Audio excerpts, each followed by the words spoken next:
In the 1970s, Britain's streets were filled with cars that almost every family recognized. Some became legends, others completely disappeared, but back then, they ruled the roads. Today on Britain Rewind, we're counting down 10 British cars that dominated UK streets in the 1970s, and the one at number 1 was everywhere. So let's begin the countdown with number 10. Number 10, Vauxhall Victor. The Vauxhall Victor in its FE guise was produced at Luton from 1972 through to 1978, representing General Motors' continued commitment to the British family saloon market. Vauxhall positioned the Victor as a sensible, spacious alternative to the offerings from British Leyland, aiming squarely at the family man who needed reliability above all else. Mechanically, it featured a conventional front engine, rear-wheel drive layout with a choice of overhead camshaft engines, which was reasonably modern thinking for the period. Owners appreciated its generous interior space and comfortable ride, though rust proved a persistent and deeply frustrating adversary. Sales were respectable rather than spectacular, and it appealed largely to older, conservative buyers. The Victor represents a quietly dependable chapter in British motoring, even if it never truly captured the public imagination. Number 9, Triumph Dolomite. Launched in 1972 and built at Canley in Coventry, the Triumph Dolomite arrived as British Leyland attempted to offer something with genuine character in the compact saloon class.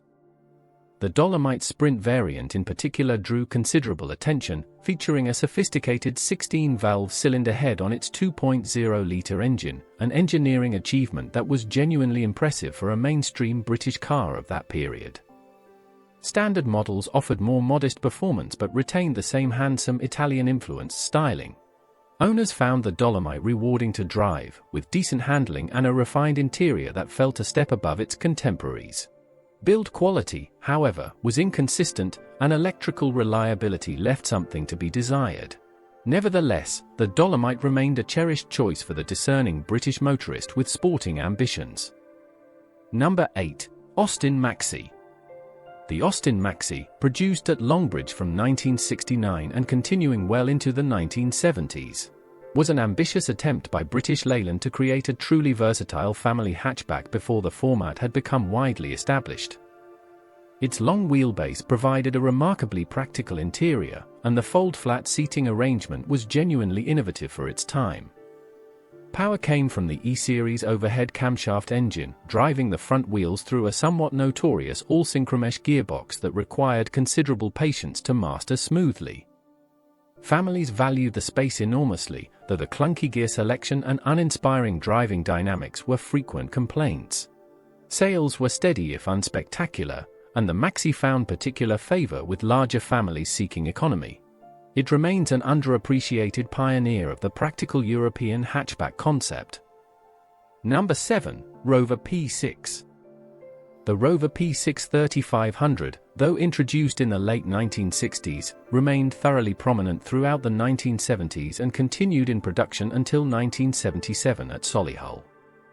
Rover's intention was to produce a refined executive saloon that could compete respectably with the finest European offerings, and in considerable measure they succeeded.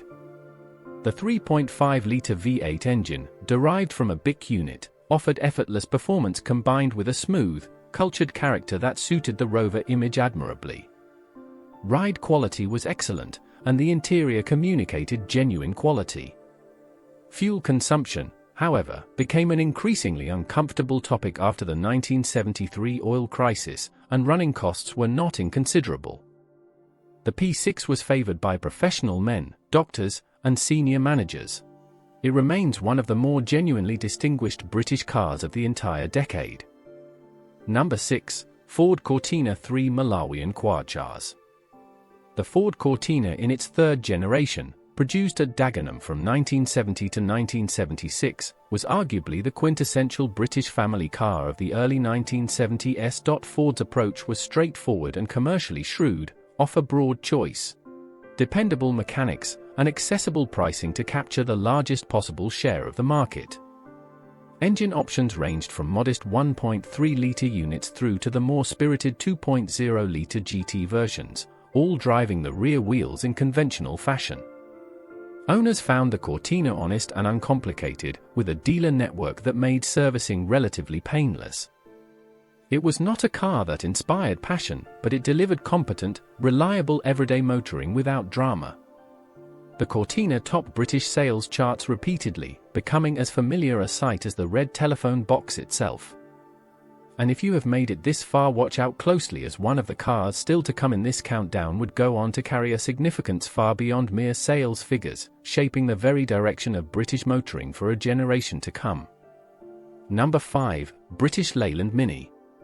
The Mini, by the 1970s already over a decade old, continued its remarkable production life at Longbridge and Cowley with a stubbornness that reflected genuine public affection rather than corporate planning.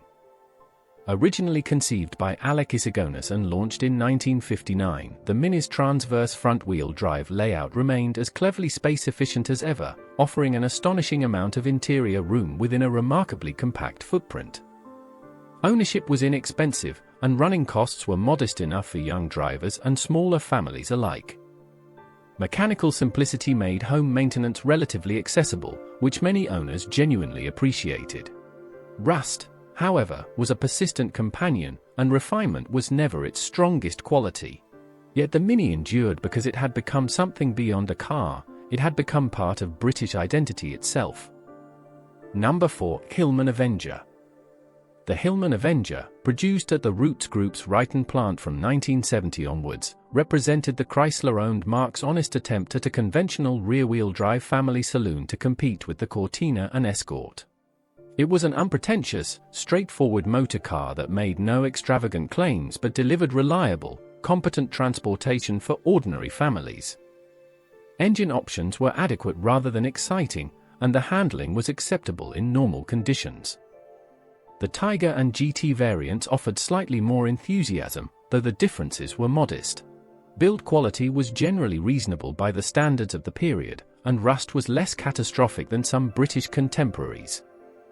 The Avenger sold steadily and quietly, appreciated most by practical buyers who simply wanted a dependable family car without unnecessary complication or expense. Number 3. Jaguar XJ6. The Jaguar XJ6 Series 2, produced at Browns Lane, Coventry from 1973 to 1979, represented something genuinely extraordinary, a motor car that could legitimately challenge the finest luxury saloons in the world at a fraction of the price its rivals commanded. Sir William Lyons had overseen the creation of a machine of real aesthetic beauty, and the XJ6 carried considerable cultural weight as a symbol of what British engineering could achieve when properly motivated. Its twin overhead camshaft straight-six engine delivered a refinement and quietness that astonished contemporary observers. Industrial difficulties at British Leyland, which had absorbed Jaguar, created frustrating quality inconsistencies that damaged the marque's reputation unjustly. Despite this, the XJ6 attracted loyal devotees across professional and business circles. It stands as one of the genuinely great British motorcars of the 20th century. Number 2. Ford Escort 2 Malawian Quachars. The Ford Escort in its second generation, produced from 1975 at Halewood on Merseyside, occupied a position of extraordinary importance in British motoring life during the latter half of the decade. Ford had refined the Escort formula with careful attention to what ordinary families actually required: slightly more interior space, improved refinement, and a broader range of engines and trim levels to suit almost every budget. The rear-wheel drive layout and conventional mechanics made it enormously practical and straightforward to maintain. On the rally stages it was achieving remarkable things simultaneously, which lent the everyday road car a reflected sporting credibility. Some criticism attached to its somewhat bland styling, and rust remained an issue. The Escort became the nation's best-selling car for extended periods, woven permanently into the fabric of British family life. Number 1. British Leyland Morris Marina. The Morris Marina, produced at Cowley from 1971 to 1980, may surprise some viewers at the summit of this list, but sales figures and cultural footprint justify its position entirely. British Leyland designed the Marina deliberately as a conventional, uncomplicated rear-wheel drive saloon to counter the Ford Cortina directly, using existing mechanical components to control costs during a period of severe financial constraint. Its suspension, borrowed from the Marina, was acknowledged as outdated even at launch, and handling in demanding conditions could catch the unwary driver. Build quality was unfortunately inconsistent. Yet none of this prevented the Marina from selling in genuinely enormous numbers to families who simply needed affordable, recognizable, everyday transport. The Marina tells the whole complicated story of British Leyland in a single model: brilliant intentions, difficult realities, and enduring national familiarity. Looking across these 10 vehicles together, what emerges is a portrait of a nation navigating profound industrial and economic difficulty whilst simultaneously producing motor cars that millions of people depended upon absolutely. The 1970s placed extraordinary pressures upon British manufacturers. Fuel crises disrupted planning, industrial action disrupted production, and competition from continental Europe grew increasingly formidable with every passing year. Yet these cars mattered enormously to the families who bought them. They represented significant financial commitments, cherished possessions, and daily companions through the ordinary rituals of British life. Some were genuinely excellent achievements under difficult circumstances, others were compromised by underfunding and haste. Together, however, they reveal a British motor industry that was simultaneously inventive and struggling, proud and embattled. Understanding these cars means understanding something essential and deeply human about Britain itself during one of its most challenging modern decades.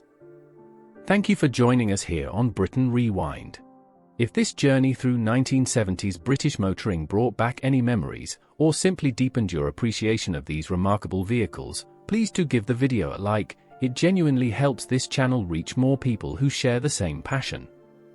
Subscribe to Britain Rewind so you never miss a future video, and do leave a comment below telling us which car from today's list you remember most fondly.